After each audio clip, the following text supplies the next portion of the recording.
Accueillons à présent Benoît de Fleurac. Bonjour Benoît. Bonjour France. Vous êtes le co-auteur du livre La force des martyrs dans les écrits de Maria Valtorta, que vous pouvez retrouver, chers auditeurs, dans notre librairie en ligne sur le site de l'association Marie de Nazareth en tapant mariedenazareth.com et en vous rendant dans l'onglet de la librairie.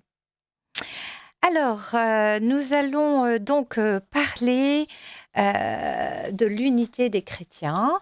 Nous avons lu ensemble, et je vous remercie, l'encyclique Ut Unum Sint, très intéressante, hein, une encyclique sur l'unité des chrétiens et sur le deuxième concile œcuménique du Vatican. Alors, cette année, la fête de Pâques a été célébrée dimanche dernier, le 20 avril. Alors, c'est vrai que c'était un week-end riche, puisque nous avons très rapidement appris le décès du pape. Et alors, nous avons donc fêté l'alignement des calendriers grégoriens et juliens, une belle occasion pour nous de revenir sur ce thème de l'unité des chrétiens. Alors pourquoi est-ce que l'unité des chrétiens est si importante? Les chrétiens divisés Oui, amoindrissent le témoignage que Jésus est vraiment le Fils de Dieu venu sauver les hommes. C'est très grave. La division est le résultat de l'action humaine inspirée et encouragée par le diable. C'est ce que déclarait le père Sébastien Sorgue, vicaire de la paroisse Saint-Honoré-des-Laux à Paris le 19 janvier dernier. oui, Chaque année, depuis 1935, du 18 au 25 janvier, l'Église invite les catholiques à prier pour l'unité des chrétiens. Bien que cette division ait été dans l'histoire source de terribles conflits, cette semaine de l'unité n'est pas une semaine de prière pour la paix, mais un véritable enjeu spirituel dont la source évangélique est la prière sacerdotale de Jésus que l'on trouve en Jean 17, 21. Père, que tous soient un, comme nous sommes un, afin que le monde croie. L'unité des chrétiens est essentielle pour que le message du Christ soit crédible, et ce n'est qu'au prix de l'unité parfaite entre tous les chrétiens que le reste du monde reconnaîtra le vrai Messie en la personne de Jésus, Fils de Dieu. oui.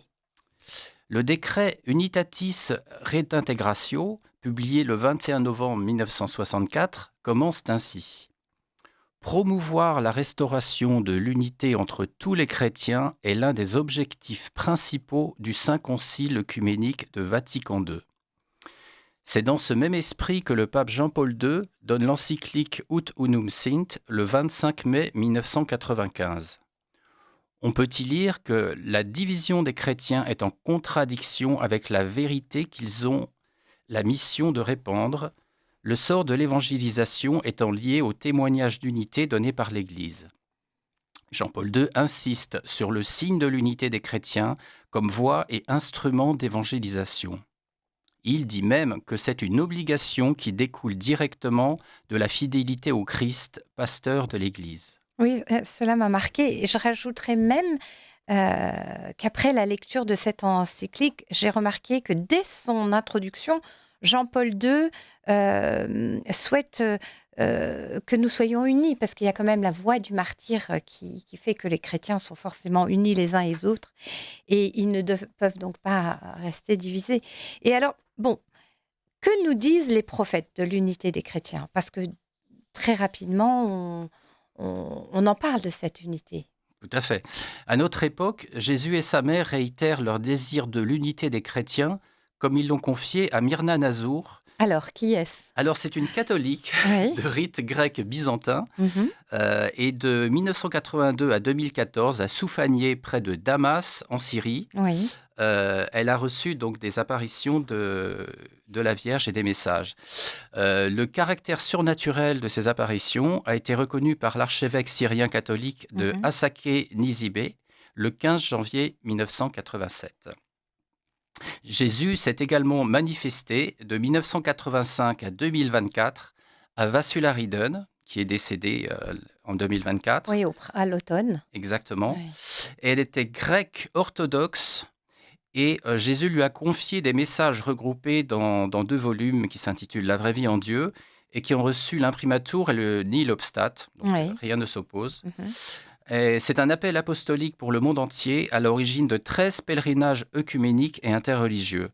Dans plus de 230 messages, Jésus confie à Vassula son chagrin face à la division de son Église et son ardent désir de voir les deux poumons, de l'Est et de l'Ouest, respirer ensemble. Alors, une petite question sur ces deux poumons, Benoît. J'ai retrouvé cette expression dans l'encyclique de Saint Jean-Paul II. Et là, vous prenez aussi cette expression. Alors, d'où est-ce que ça vient? Est-ce que c'est Saint Jean-Paul II qui a eu le premier cette expression ou il l'a reprise de Vassula? Alors, on a la première trace de cette expression chez un poète et théologien russe, Vladimir Soloviev, Ah au oui, 19e Soloviev, siècle. oui. Mais c'est Jean-Paul II qui a popularisé D'accord. cette expression des deux poumons dans l'encyclique en 1995. Oui, et que nous- Et ce qui est intéressant, c'est que Vassula Ridden en parle, enfin Jésus en parle à Vassula Ridden l'année d'après, comme un clin d'œil à Jean-Paul II. Mais c'est excellent. Et Jésus dit: Et toi, maison de l'Ouest, tu as réalisé à travers la lumière de mon esprit qu'un corps a besoin de ses deux poumons pour respirer librement et que mon corps est imparfait avec un seul poumon. Prie que mon esprit vivificateur vous réunisse ensemble, mais combien aurais-je à souffrir auparavant? Et là, Vassula met une note. Oui, En même temps, j'ai également compris combien aurons-nous à souffrir auparavant.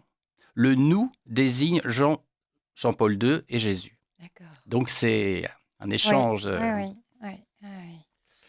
Alors, pardon, hein, je vous ai coupé avec Non, cette... tout à fait. Donc, Alors, euh, donc, il appelle les chrétiens à s'unir. Tout à fait. Sans tarder, dans la diversité, chacune des trois églises gardera sa spécificité, ses richesses et les échangera avec les deux autres autour d'un seul berger, le pape. D'accord, très bien. Alors, pouvez-vous nous donner quelques exemples de ces messages? Le 2 juin 1987, Jésus dit: Pour vous unir, vous devez tous plier. Vous devez tous être d'accord de plier en vous assouplissant. Le 27 octobre 87, orthodoxes, catholiques, protestants, vous m'appartenez tous. Vous êtes tous un à mes yeux. Je ne fais aucune distinction. Le 13 avril 1991, l'unité se fera par le cœur. L'unité ne consiste pas à vous différencier sous mon saint nom. L'unité consiste à partager la Sainte Communion en croyant en ma présence réelle dans la Sainte Eucharistie. L'unité, c'est vous donner vos richesses les uns aux autres. Juste une petite parenthèse. La Sainte Communion, comment est-ce qu'on fait avec les protestants?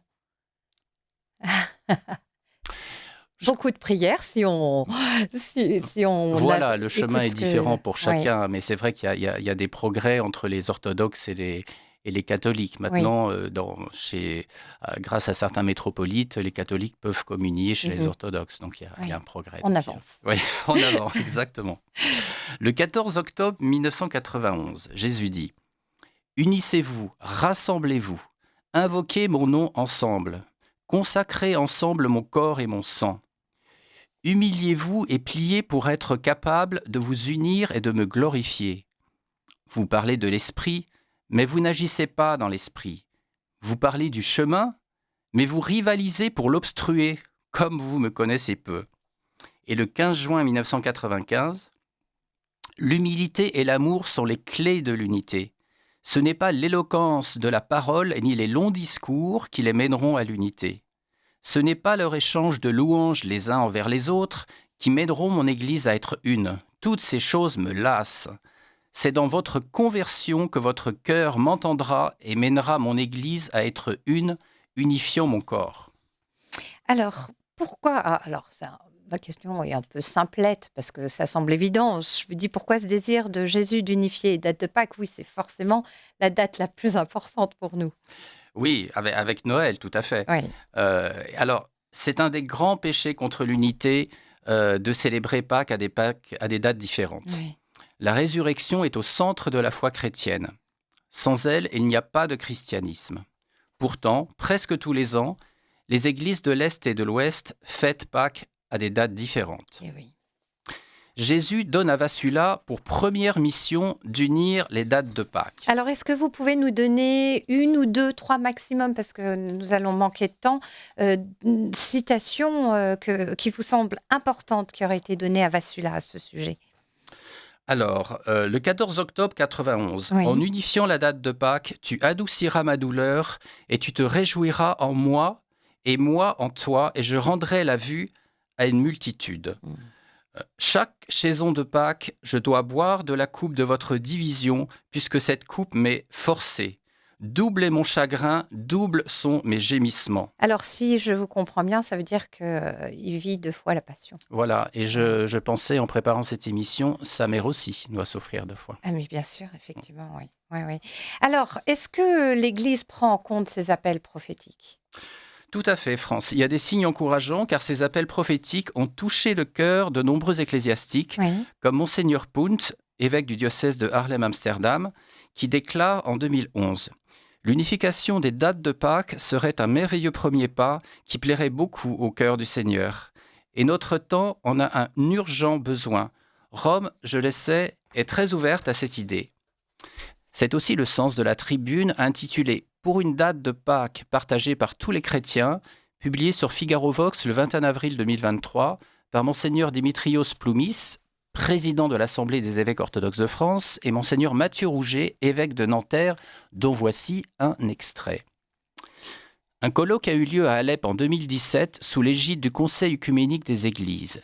Il a été proposé d'en revenir tout simplement au principe du Concile de Nicée, c'est-à-dire de célébrer Pâques le dimanche qui suit la première lune advenant pendant ou après l'équinoxe de printemps, en se basant sur le méridien de Jérusalem. Certes, une telle décision bouleverserait les calendriers déjà préprogrammés, mais constituerait un magnifique signe d'unité. Le 25 avril, Le 20 avril. le 20 avril, en effet, dimanche dernier, Pâques, dans la cathédrale Notre-Dame de Paris, à l'occasion de la célébration œcuménique du mystère de Pâques, Monseigneur Rouget déclare: il faut passer de la discussion à la communion. Nos frères et sœurs orthodoxes nous rappellent à juste titre que la détermination de la date de Pâques n'est pas un sujet annexe du Concile de Nicée, mais bien une manière décisive de reconnaître et d'annoncer en vérité le Fils consubstantiel au Père. Avant qu'une solution définitive et universelle soit trouvée aux complications du calendrier, pourquoi ne nous engagerions-nous pas à célébrer la résurrection ensemble chaque année, d'une manière ou d'une autre, dans un lieu ou un autre, le premier dimanche commun du temps pascal? En raison de nos divisions, les yeux de nos contemporains, comme ceux des disciples d'Emmaüs au début du chemin, sont empêchés de reconnaître le corps du Christ dans son authenticité et sa beauté. Pour que leurs yeux s'ouvrent et qu'ils le reconnaissent dans la grâce de l'auberge, nous avons à progresser dans la fraction de nos cœurs, c'est-à-dire dans le dépassement de nos préjugés, de nos peurs, de nos incrédulités.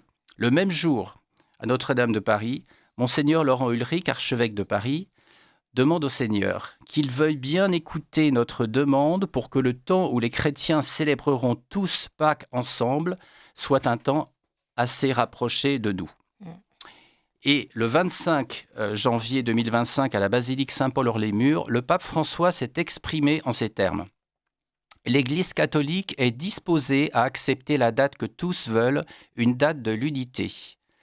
De manière providentielle, Pâques sera célébrée cette année le même jour dans les calendriers grégorien et julien, justement au cours de cet anniversaire œcuménique, c'est-à-dire les 1700 ans du Concile de Nicée. Je renouvelle mon appel pour que cette coïncidence serve de rappel Oui. à tous les chrétiens à faire un pas décisif vers l'unité, et ce, autour d'une date commune pour Pâques. Alors Benoît, il nous reste 2 minutes. Malheureusement, le temps passe très très vite. Je voudrais quand même dire que pour en savoir plus sur Vassula et la vraie vie en Dieu, on peut aller sur un dossier qui lui est consacré sur le site de l'association 1000 raisons de croire qui dépend de l'association Marie de Nazareth. Donc allez voir sur 1000 raisons de croire et vous tapez aussi Vassula et la vraie vie en Dieu. Même en mettant que ça, vous y arriverez directement. J'ai juste une question avec une réponse très rapide, Benoît. Bien évidemment, le pape François connaissait les messages de Vassula.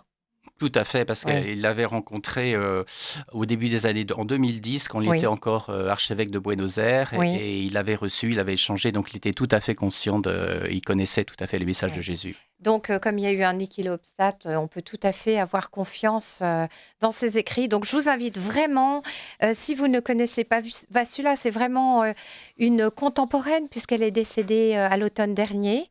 des suites d'une opération et il y avait eu beaucoup d'appels à la prière, je me souviens à ce moment-là, ce qui a fait que certains l'ont même découverte à ce moment-là en se demandant: «Mais qui est-ce?» Donc c'est très intéressant, je vous invite vraiment à y aller. Benoît de Florac, merci beaucoup Merci France. pour votre fidélité et on se revoit très bientôt pour, je l'espère, parler d'un autre sujet qui vous tient à cœur. Maria Valtorta, bonne semaine. Merci, bonne semaine.